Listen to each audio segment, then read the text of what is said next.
Hey everyone, welcome back and thank you so much for joining me. So today's going to be my first episode of Crime Time with Shay, and I do want to let you guys know that I am by no means a professional, but I am going to be doing it in my version and my point of view, but I still want to know what you think. So make sure you subscribe and comment down below. Also, before we get started, I want to give a big shout out to my nail besties and my nail stitchers out there who kind of pushed me to do this series. Also to Bailey Sarian herself, because she's the OG of this murder mystery. The only difference is I'm going to be doing a mani instead of my makeup. So everything that I'm going to be using, I will be listing down below. If you have any questions about the mani or even about the murder, like I said, make sure you subscribe and comment down below. I am here for you, girl. So today we're going to be doing a mani and a murder. We're going to go ahead and jump right into the story. It's about an elderly couple named Russel and Shirley Durman. They were originally from New Jersey and have been married for over 60 years. Super cute. Hashtag goals. Anyways, so Russel served in the Navy during World War II, and afterwards he became an executive for a company for like a clock manufacturer, which I didn't even know that was a thing, but I guess back then it was. So in 1980, they actually relocated to Georgia, where he then started managing like a chain of Hardee's, which is like a fast food restaurant. So during this time, Shirley was actually like your typical housewife, your suburban housewife. She raised their 4 children and she did like the wife duties. They also was members of their church community and stuff. So, you know, they were like your basic kind of like Hallmark Lifetime movie kind of couple, which again, super cute. So in 1999, Russel finally decided to retire, and then they ended up moving to a gated community with like a golf course, and they were pretty well off because some sources say that their house was actually valued for like at over like $1 million. So I mean, he did pretty well in like that Hardee's business. But sadly in 2000, their eldest son Mark ended up being killed because he was trying to buy drugs in Atlanta. So I mean, I think because of this tragic event, they ended up moving again, trying to just get away near the Atlanta area. They ended up moving close to Lake Oconee. I'm not sure if I'm saying that right, you guys, so let me know in the comments, anyone from Georgia, if I'm saying that right. But it is an hour east from Atlanta. So it was another beautiful home. It was in another gated community. They had their own private dock for a boat. They attended church in that area. And it was said that they loved this house so much that they actually wanted their ashes spread on their property. So I'm guessing, like I said, it was a super, super nice home. I'm going to try and pop up a picture of the home here. But anyways, so on May 3rd in 2014, it was the 140th anniversary of the Kentucky Derby. And Russel and Shirley were actually supposed to go and watch the event at one of their neighbor's house, but they never showed up. So, I mean, I guess their friends didn't really think nothing of it, but their friend that they were supposed to show up to that house, they didn't hear from them all day Saturday, all day Sunday, and Monday comes around and they still haven't heard from them. So, then May 6th comes around. Their friends decided to go and check up on the couple. So as soon as they arrived, they noticed that something was kind of off. They noticed that today's quote-unquote paper was there, so May 6th paper, and also Monday's paper was there. And they noticed also that the door was unlocked. So they decided to search the home, but there was no sign of Russel or Shirley. So then the friends then went into the garage, and then that's when they find the most horrific scene ever. Now, I have to warn you guys right here because there is some details that are pretty gruesome, but I feel like it's important to the story. So, yeah, I'm just giving you like a fair warning right now. So they saw that both of the cars were there in the garage, but then in between the cars, they see that there was a body laying on the ground. Now, they assumed that it was Russel's body, but they actually weren't really sure because the body was decapitated. Now, of course, the friends book it out of there and call 911. Honestly, I would have probably freaked out too, more than them. But this is why this case is so like weird and sketchy and so bizarre, because even through this whole thing, spoiler alert, there was no head to be found. There was no head in the garage. The head wasn't even in the house. Anyways, we'll get into that later. But when the police start their investigation, they do ID the body as 88-year-old Russel, and they know that 87-year-old Shirley is gone, like literally gone without a trace. So what the police were thinking is that Russel was not murdered in the garage, but definitely decapitated there. And why I say this, because when they did some research around the house, they didn't find no signs of blood anywhere in the house. I mean, they even said that this house was so clean that it looked like it came out of a magazine. I mean, nothing was untouched. Like no sign of struggle, just nothing. So honestly, them searching inside the house was kind of almost, it went nowhere because nothing was untouched. The house was clean. There was no blood and no sign of struggle anywhere. Now, where they found Russel, they noticed that the pool of blood began to dry. So they were thinking that he obviously wasn't murdered anytime around like the 6th, but more like maybe the 4th or 5th. Now, they also noticed that the murderer was actually very calculating on how he committed the crime, because he then placed towels around the body where the blood wouldn't kind of like spew out of the garage door and down to the driveway. This to me is just to prevent him from getting caught, or kind of like delaying him get caught. But this is also why I say that they know that he was decapitated there, but not murdered. And this is also because the way that he murdered Russel, it kind of was like a clean cut kind of wound. I mean, he obviously used a super sharp knife, and that's why police also think like this guy knew what he was doing. Now, this is when they start doing the 5 W's of an investigation. So who, what, where, when, and why. So one big question for me that always comes up is, where is Shirley? I mean, her purse and her phone was left at the house. And I mean, I don't know any girl who leaves the house without her purse or her phone. Now, if you remember what I said earlier, they lived around a lake and they had their own like dock for a boat. So they were thinking, let's go ahead and search the lake. Maybe Russell's head is in there, or maybe Shirley's there. But they found nothing.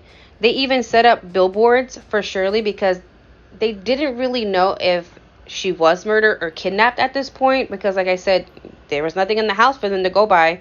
So days ended up passing by, and that's when they really found out what happened to Shirley.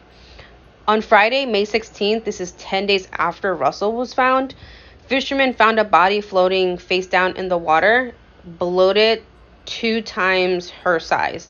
And they were thinking that because of like the way her body was, she was actually in there the entire time since they found Russel. And it's just very unfortunate because they actually found her 5 miles away from the property. So I don't know why they didn't find her there, but they also found like kind of ligature marks around her ankles. So it seemed like her body was actually weighed down by bricks. So when they did search the lake that first time, this is probably why they didn't find her. But they also noticed that they were around the deepest part of the lake, which is about 50 feet down. Now, her body was actually not decapitated, but she did have some head injuries. So I'm thinking, me personally, I think that the murderer did know the area, because her placing her body at the deepest part of the lake, I mean, yes, the lake is like super, super huge. I think they said it was like 41 acres huge or something like that. But like, for you to know that that was the deepest part of the lake, and for you to know to put a body there, you have to have known the lake. So like I said, she did have some head injuries, and it looked like it was like kind of like claw marks. So they were thinking like a claw hammer, but there was no sign of sexual assault. They did search for the weapon in Russell's head again in that same area, but to no avail. They still didn't find nothing. Now, the police did get access to their personal information, like their phone records and bank records, but they didn't find anything that would help them, like maybe have like a suspect. Everything was basically normal. Now, the last time they know that either of them was alive was May 2nd, because a neighbor saw Russell doing one of his daily walks, and Shirley just finished a crossword puzzle. And I'm thinking this is because they probably found the crossword puzzle at the home when they were searching the first time. But this, like I said, May 2nd is the last time that they know that they were alive. So since they didn't have really an accurate date of when the couple was murdered, they were thinking it could have been maybe on May 3rd, only because when Shirley was found, she was actually found wearing her like normal, everyday, ready for the day kind of clothes, while Russel was found in his PJs. Now, for their community, they did have security cameras at the entrance, but unfortunately they wasn't working, only because the storm took them out a couple weeks before. And honestly, you guys, this happens like more times than not. Like, I've heard and searched so many stories already that yes, they have security cameras, but they don't work. And it just sucks because that's like so frustrating to the case. But the police were thinking that the killer actually did not drive into the community and actually came by boat. Because remember, Russell and Shirley had that private dock that they had behind their home. Now, the only thing is, Russell and Shirley did not have a boat. But they were thinking that, of course, this person might have. It's a really big possibility, only because this is a good way for them to get away. And how Shirley's body was found in the lake. Now, remember when I told you guys that the house was basically spotless and immaculate? When the police were trying to search for the murder weapon, they didn't find no hammer in the house or in the garage. So this is where the other question comes in. Where did the murders take place? Now, when they did gunshot residue testing on Russell's shirt, they did find some on there. So they were thinking that maybe he was shot in the head and then decapitated. But, like, why would you decapitate someone if you already shot them in the head? I don't know. That's just me, the way I think. But they were thinking also, remember when I told you guys it was a clean cut? Maybe he was like a pro butcher or something, because if it was a sharp knife, you still have to go through bone. So, I mean, you have to know where to kind of cut. Also, my train of thought, I don't know. Maybe he decapitated him because if he did shoot him in the head and they found the casing or the bullet, I mean, you can technically trace the type of weapon it was used, like the type of gun it was used, and then kind of narrow it down. So maybe that's why he was decapitated. Again, I don't know, you guys. That's just the way my train of thought kind of works. So again, now the other question is the why.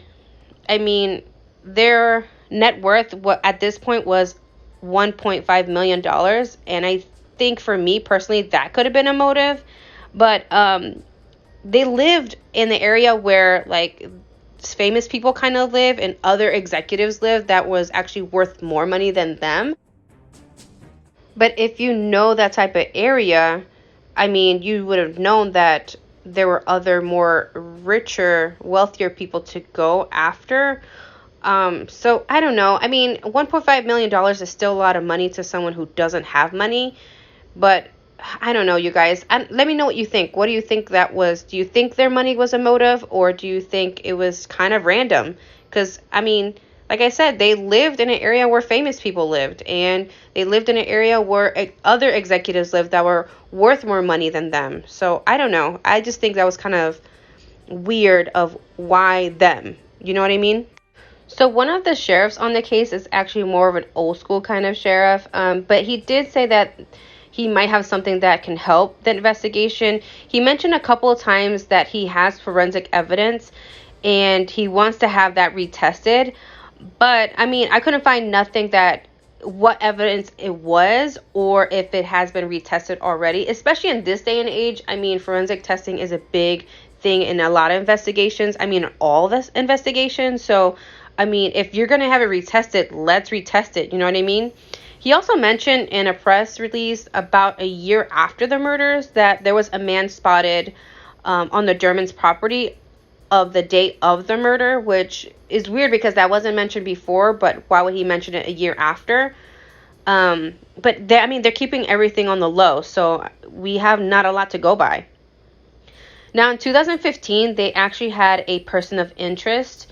So this person is still in interest because I guess that they lied to police initially when they first were questioning them. So to me, why lie to begin with?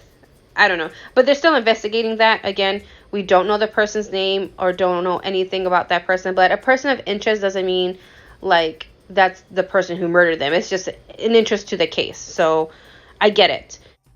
Now, there are quite a few theories on how people think, like, why they were murdered or like how to solve the case. So one of the theories is that it was somehow connected to Mark's murder. Now, if you guys remember, Mark was their eldest son who actually got murdered when he was trying to buy some drugs in Atlanta.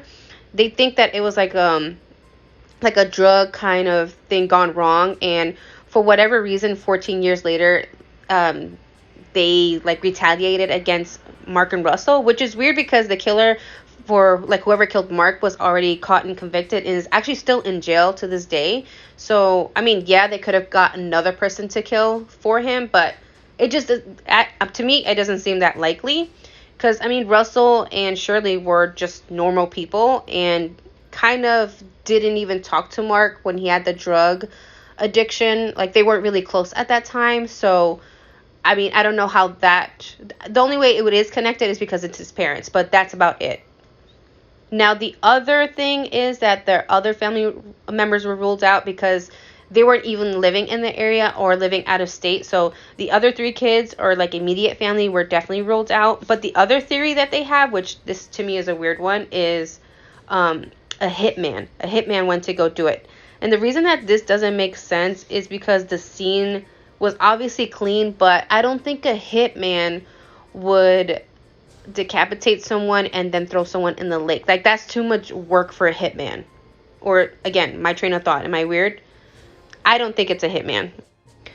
The other theory that they have, and I think this is also a likely one, for out of all of them, I think this is the most likely one, is that they had more than one killer and it was for extortion. And I say this because since Shirley wasn't found in the house, maybe she was taken away and it was for like an extortion kind of thing, and something went wrong and they ended up shooting Russell in the head and beating her up with a hammer, and then they had then try to like cover up their tracks by taking the head and throwing her in the lake. Like, this is why I think this theory is more plausible.